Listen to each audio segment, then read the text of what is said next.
За, сайнаа залуусаа шинэхэн видеогоор уулзж байгаадаа баяртай байна. Эх 7 хоногт алт маань хэрхэн хөтлөх юм бол бүгдээрээ харцгаая. За, өнгөрсөн 7 хоногт алтны хувьд бол нэлээд хүчтэй хөдөлгөөнийг хийсэн. За, бүгдээрээ арилжаанд оролцсон байх. Яг хэдийгээр маш хүчтэй хөдөлгөөн нэг 5600 пипний хөдөлгөөн явсан боловч ер нь бидний таамаглаж байсны дагуу явсан гэдгийг бүгдээрээ мэдж байгаа байх. Тийм учраас мэдээж хэрэг ашигын хувьд бол нэлээд боломжийг хийсэн байх. За, манай академийн залуучууд бас нэлээд боломжийн ашиг хийсэн харагдаж байсан. За, тэгвэл эх 7 хоногт бид нэр алтан дээр хэрхэн арилжах вэ? Яах вэ гэдэг талаараа харцгаая. За, тийм учраас эхлээд том time frame-ээс бүгдээр харчих. Яагаад гэвэл том time frame маш онцгой нөхцөл байдалтай байгаа. Өөрөөр хэлбэл яг том цагийн retracement-ийн хөдөлгөөн орж ирж байгаа харагдаж байгаа гэсэн үг. За, monthly time frame дээр алт маань uptrend хөдөлгөөнтэй. За, алтны uptrend маань нэг ингэж харагдаж штэ. Сүүлийн хэдэн сарын хугацаанд яг харахгүй алт маань маш хүчтэй өсөлтийг үзүүлсэн. За, ингэж нэгэнт өссөн юм чинь зах зээлийн хуулиар засвар хөдөлгөөн заавал орж ирнэ. Гэхдээ хизээ орж ирэх вэ гэдэг нь чухал болохоос биш те. Орж ирнэ гэдэг нь бол ер нь ойлгомжтой асуудал гэсэн үг. За, тэгвэл мэдээж хэрэг засвар хөдөлгөөн нэлээд хүчтэй орж ирж байгаа харагдаж байна. За, monthly time frame дээр бүгдээрээ тэгвэл нэг Fibonacci татаад үзчихье. Яг одоогийн хөдөлгөөн маань Fibonacci 38.2 гэдэг ханшин дээр ирсэн байдалтай харагдаж байна. Тэгэхээр миний хувьд бол энэ хөдөлгөөн маань нэг хэсэгтээ явчих юм шиг харагдаад байна. За, яагаад ингэж таамаглаж байна вэ гэхээр мэдээж хэрэг маш хүчтэй өсөлт үзүүлсний дараа энд нөгөө зүйтэй кандл хаагдаад хаагдсны дараа мэдээж хэрэг энэ зүг ахад сэтэлж чадаагүйгээр буцаад хөдөлгөөн маань орж ирж байна. 3 сарын сүүлийн 7 хоногудад бас хэрэг нь маш сонирхолтой байна те. Тэгэхээр ядаж Fibonacci тийм ээ 50 болон түүнээс доошоо орж ирэх магадaltaй гэж бол миний хувьд зүгээр харж байгаа юм.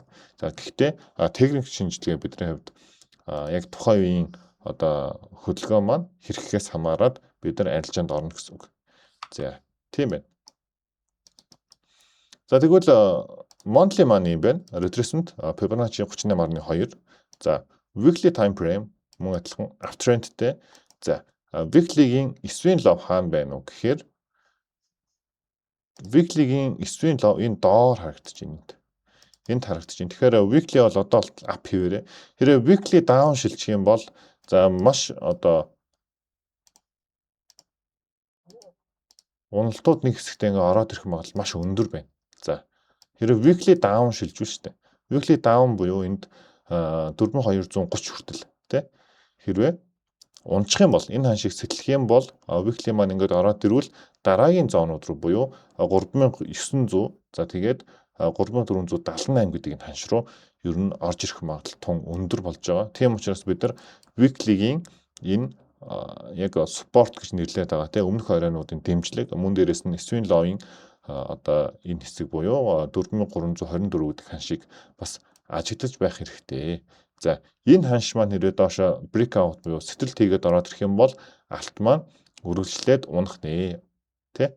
Тэгэхээр энийг бас харах нэ. Тэгвэл эх 7 хоногт бүгдээрээ яг хэрхэн арилжах юм бэ? Daily time frame uptrendтэй хэвээрээ байгаа. За, daily-гийн uptrend хаана байна уу гэхээр өмнө нь орж ирсэн энэ зоонууд байгаа гэсэн үг юм. За, тэгэхээр энэ зоон маань маш хүчтэй зоон болж байна. Ер нь бол өмнө нь daily маань ингэж нэг зүү татсан учраас ер нь зооны хувьд бол маш өргөн болцсон байна. Тэгэхээр одоо яг daily дээр support болж өгч байгаа зоон бол яхахгүй энэ зоон байна. Тэгэхээр энэ зоон дээрээс хөдөлгөөн маань буцаж ойх уу эсвэл унах уу гэдэг шийдвэрийг маш чухал байх нэ. За, тэгэхээр эх 7 хоногт ялангуяа эхний 1-2 хоногийн хугацаанд алтан дээр хэрхэн арилжах гэдэг шийдвэр гарна. Тэр болтол ерөөсөө хэлэх зүйл байхгүй байна. Ингээл ямар ч сан би та хэдтэйгээ чиглэлээ ингээл тодорхойлоод байна шүү дээ тий. За, тэгвэл 4 цагийг харъя. За, 4 цаг маань ахаад импульсын хөдөлгөөнтэй. За, мэдээж хэрэг энд нөгөө daily-гийн swing low байна. Тэгвэл хэрхэн бид нар арилжаанд орох вэ гэдгийг бүгдээрээ харчихъя. Та гэртээ ганцаараа арилжаагаа сууж байхдаа яг тантай адилхан Forex сурж байгаа хүнтэй хамтдаа ярилцахыг эсвэл мэдгүй зүйлсээ асуухыг хүсдэг. Тэгвэл Alpha Trader Academy дээр яг арилжаа сонирхдаг хүмүүсийн бүхэл бүтэн community байна. Тэгэхээр та бүхэн маань энэ видеоны доор тайлбар хэсэгт байгаа линкэн дээр дараад Alpha Trader Academy-тай нэгдээрэй. За одоо алтан дээр long орох маш хэцүү. Тийм учраас ихэвчлэн дандаа sell харуул зүгээр байна. За энэ чигээр одоо хөдөлгөөн маань уналттай хэвээрээ байх юм бол уналттай хэвээрээ байна гэж үзвэл бидний хувьд 4 цагийн трендийг дагах хэрэгтэй болж байгаа. Өөрөөр хэлбэл 4 цаг маань өөрөө даун трендийн хөдөлгөөнтэй учраас бид нар 4 цагийн даунг одоо дагна гэсэн үг. За тэгвэл эхний ээлжинд 4 цагийнхаа трендийг бүгдээрээ тодорхойлъё. За 4 цагийн тренд маань хэрвээ бидний нүдэнд маш ойлгомжтой харагдаж байгаагаар харах юм бол тийм. За эхлээд хэрхэн даун руу шилжсэнийг харъя. Энэ яролыг сэтэлсэн. За энэ яролыг сэтэлснээрээ даун тренд руу шилжсэн байгаа. За тэгээд эндээс импульс. За тэгээд retracement нэг яваад үүний дараа нэг импульс яваад retracement. За импульс, retracement. За эн чинь бүр ингэж явж байгаа юм. За ингээд. За тэгээд импульс, retracement, импульс гэсэн хөдөлгөөнтэй. За энэ хараа энэ ч гэсэн тренд шүү. Энэ ч гэсэн тренд. За ингээд даун тренд үргэлжилсэн хэвээрээ байна. За тэгвэл энэ зүг за сэтэлцсэн гэж үзэх юм байна да. За энэ бол импульс айлуудын явцсан байна гэсэн үг. Импульс явцсан байна. За тэгвэл эхний ээлжинд 4 цагийн маань 9-ийн хай энэ дээр гарч ирж байгаа буюу 4600 хамгийн дээдийн ханш нь 4735 гэдэг одоо ханш маань бидний хувьд бол 9-ийн лоо болж өгч байна. Өөрөөр хэлбэл юу гэсэн үг вэ гэхээр бидний одоо яг шорт харсаар байх нөхцөл энд ирж байна гэсэн үг. Тэгэхээр эх 7 өдрийн хувьд бол бид нар яг лонг харахгүйгээр яг нь 4 цагийн retracement хөдөлгөөнийг хүлээгээд за тэгээд 4 цагийн retracement хөдөлгөөнөөс нь буцаагаад одоо селт нэл гэсэн үг. Өөр арга байхгүй. За өнөхөр лонг харьяа гэж бодох юм бол тий 9-ийн талдаа лонг харах хэцүү шттэ. Одоо урт хугацааны арилжаа тий нэг 3 4 хоног ч юм уу лонг барих ер нь хэцүү. Харин яг scalp юм уу day trader бид нар лонг хийж болно. За тэгэж лонг арилжаа хийхин тулд 4 цаг аптрend эргэсний дараа бид нар арилжаа хийвэл тун зүгээр шүү. За scalp руу яг уу тэгэл нөгөө жижиг цаг дээр buy sell дараалж гэж юм зү. Бид нар бол эх 7 өдрийн ханшийн ерөнхий чиглэлийг ярьж байгаа гэдгийг одоо бодох хэрэгтэй, санах хэрэгтэй. Тийм учраас за 4 цагаас нэг ямар дотгоч нь оруулахгүй ярий. За 4 цаг импульстай болцсон. За буцаад retracement орж ирэхээр бидний хувьд sell гинэ. За sell гин. За sell-дүүл буцаад эндээс импульс явчих юм бол эндээс юу болох вэ гэхээр нөгөө нэг weekly time frame-ийн 9-ийн лоо руу ч явчих гээд байгаа. За weekly time frame-ийн 9-ийн лоо хаана харагдаж байна гэсэн чинь энд ингээд зурч. За ийшээ. За ингэж харагдаад байна манайхаа. Тэгэхээр эх 7 хоногт weekly-гийн 9-ийн лоо руу буюу 4295 руу явчих магадлал маш өндөр харагдаад байна. Дараа. Ийм ойрхон багц. Тийм бац. Тэгэхээр weekly дээр яг 9-ийн лов дээрээс bounce их нь үгүй юу гэдэг нь амар чухал байна. За тэгвэл алтан дээр юу нь бол ингэж л харж байна. Өөр ерөөсөө нэг ямар хараад тах зүйл байхгүй. Ягаад гэвэл 4 цаг маань маш гоё down trendтэй явж байна. Би down trendийг зурчлаа. За 4 цаг up руу ирнэ гэдэг нь сүүлд үүссэн энэ ойрог сэтгэлд хийгдсэний дараа бид нар дахиад бага цаг дээрээ хэрвээ up руу ирэх юм бол нэг удаадаа ч юм уу те лонг шалгаж болж байна. Гэхдээ тэр чигээрээ лонг шалгана гэсэн үг биш. Яагаад гэвэл одоо дээлигийн ч юм уу retracement хөдөлгөөн яваад за тэгээд яг нь доошогоо унчих магадлал өндөр байхгүй юу. Тийм учраас бидний хувьд яг урттай ерөөсөө лонг харж болохгүй н одоогийн байдлаар ерөөсөө лонг харж болохгүй. За тэгэхээр бид ажиглах хэвээр хэд хэдэн зүйл байгаа нь эхний ээлжинд биш үү? Эхний ээлжинд энэ дээлигийн одоо 9-ийн лов дээр хэрхэн одоо кандл агтах нэгдгийн кандл маш чухал байх нь breakout хийчихвэл угаасаа доош явчих гээд шүү дээ. Тэгэхээр үүнийг харах нь байна.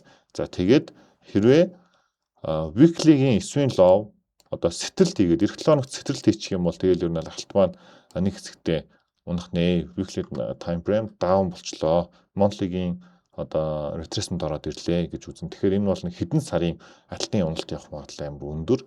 Тийм учраас ажиглалтын байдалтай байхаас өөр аргагүй байна гэдгийг би дахин хэлье. За ийм биш үү. Бидний хувьд бол боломж гарвал одоо сэлдээд байх нэ гэдгийг дахин хэлье. За тэгээд дээлигийн weekly-гийн эсвэл low буюу 4274 гэдэг ханш цэцэрлэлт хийх үгүйг хараад за яг энэ ханш руу бид нар short орох нэ. Өөр арга байхгүй нэ. Ба ярихгүй. Гэтэ 4 цагийн аптрендийг ажиглав гэсэн тэ. За хэд их нуршчуу. За 10 минут ирсэн биш алтны талаар. За гэхдээ одоо эднэрийн яг 7 хоногийн дундуурх одоо шинжилгээнүүдийг Academy руу одоо аль биесээр орж эхэлж байгаа. Тийм учраас яг Academy тэ Alpha Traders гэдэг Discord линкийн доор линкэн дээр байгаа. Энэ дээр дараад бас Academy руу манайх орж болно шүү. За тэгвэл биткойныг харъя. За биткойн маань өнгөрсөн 7 хоногт миний хувьд яасан те зүгээр хальт яриад өнгөрцөн. Одоо бол жоохон шинжилгээ хий гэж бодсон. За биткойны хувьд бол weekly маань downtrend-ийн хөдөлгөөнтэй. За downtrend маань хэрхэн явж гэнэ вэ гэхээр за ер нь ингээд тренд харчих. Манайхаа одоо тренд ер нь бүгдээрээ мэдчихэж байгаа шүү дээ. За ингээд байж байна. Одоо эн чинь ингэж ирэх үгүй юу гэдэг нь бас одоо шийдвэрлэх асуудал байна. За ямар ч гэсэн retracement-ийн хөдөлгөөн нь Fibonacci 38.2 бол хангалттай хүрсэн. Гэхдээ энд үүссэн зүйтэй candle бол маш эвгүй candle гарч ирсэн байна. За тэгэхээр эх 7 хоногт биткойны хувьд миний түрүүнийг одоо харж ирсэн зүйл нь энэ ярол маш чухал ярол байгаад байна. Энэ ярол. За энэ нь болохоор ханшны хувьд бол 65690 гэдэг ярол байна. Энэ хэрвээ доошоо breakout хийх юм бол биткойн дараагийн ярол руу явах нэ. За дараагийн ярол маань хаашаа орж ирэх вэ гэхээр бүр ийшээ орж ирэх магадлал маш өндөр харагдаад байна. Тэгэхээр энэ нь 50,000 гэдэг ханш руу орж ирэх магадлал маш өндөр. За эндээс хэрэг Fibonacci татвал бүр доошоо яг weekly time frame-ийн Fibonacci level-ээр бүр ийшээ орж ирэх магадлал маш өндөр байна. За энэ нь ханш нь 36,000 гэдэг рүү биткойн орж ирэх нэ. За тэгэхээр хэдийгээр дайн энтер болоод тий одоо зах зээл эвгүй байгаа ч гэсэн биткойн үнэ маш сайн барьж байгаа.